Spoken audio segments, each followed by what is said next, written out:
Breakfast was always predictable. Same table, same uneven clink of cups, same way my father folded the newspaper before taking his first bite. It was the kind of routine you stop noticing until something interrupts it.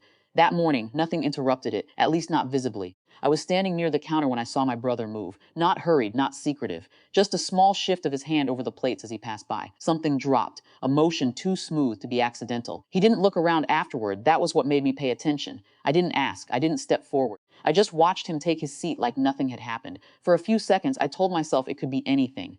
A crumb, a piece of something harmless. But the stillness in his shoulders didn't match that explanation. I moved before I had a reason. When I picked up the plates, no one noticed. My mother was pouring tea. My father was adjusting his glasses. My brother's wife was scrolling through her phone, half present. I switched them, calmly, the way you adjust things without announcing it. Then I sat down. No one said anything. The first few bites passed the way they always did. Quiet, mechanical, familiar. Then his wife paused. It wasn't dramatic. No choking, no sudden movement. Just a hesitation, like her body had received a message it didn't know how to process yet. She swallowed. Her face changed slowly, not in pain exactly, but in recognition. Something behind her eyes tightened. "Are you okay?" my mother asked, almost casually. She nodded too quickly. "Yeah, just strange taste." My brother didn't look at her. He kept eating. That was when the room shifted for me. Not outwardly, but in the way everything started to feel arranged rather than natural. I watched her more closely now. The way her hand rested near her glass, not quite steady. The way she didn't take another bite. And then finally my brother glanced up, not at me, at the plate, just for a second.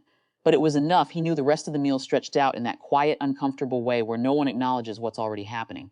My father kept reading. My mother asked small, unnecessary questions. His wife stopped answering after a point. When she stood up, it was careful. "I think I need some air," she said. My brother pushed his chair back, but not quickly enough to seem concerned, just enough to follow. I stayed seated.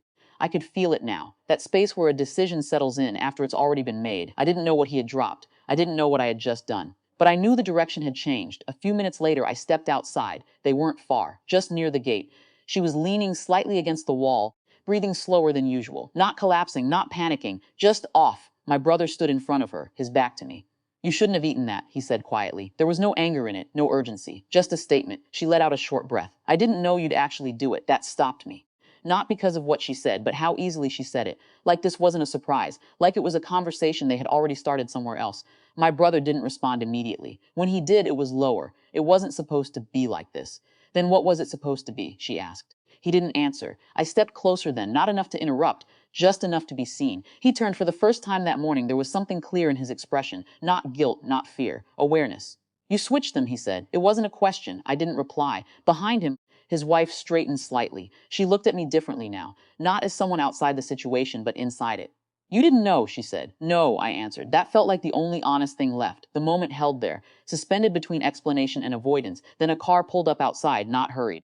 Not loud, just deliberate. A man stepped out, plain clothes but with a kind of presence that didn't need introduction. Another followed behind him, carrying a small case. My brother's posture changed almost immediately, subtle but unmistakable. "They're here," he said under his breath. The man approached us, his attention fixed, not aggressive but certain. "Mr. Khan," he said, addressing my brother, "we need you to come with us." No one asked who he was. It was already clear. The second man moved toward his wife, opening the case. "Mom, we need to check your condition." She didn't resist, didn't even look surprised. I stood there, just outside the center of it all, watching something formal and irreversible take shape. "This wasn't the plan," my brother said, more to himself than anyone else. The first man didn't respond, just waited. Control had shifted, completely, quietly, without anyone raising their voice. As they guided him toward the car, my brother looked back at me, not angry, not grateful, just measuring, like he was still trying to understand what I had changed. I didn't follow. I stayed where I was, beside someone I might have protected, or might have put in harm's way. She sat down slowly on the low wall, exhaling. "They were already watching him," she said after a moment. I looked at her.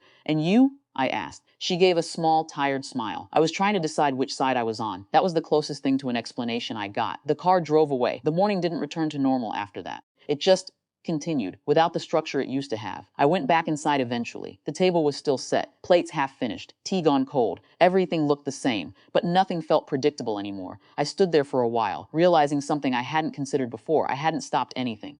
I had only moved it, and now I didn't know if that made it better or worse.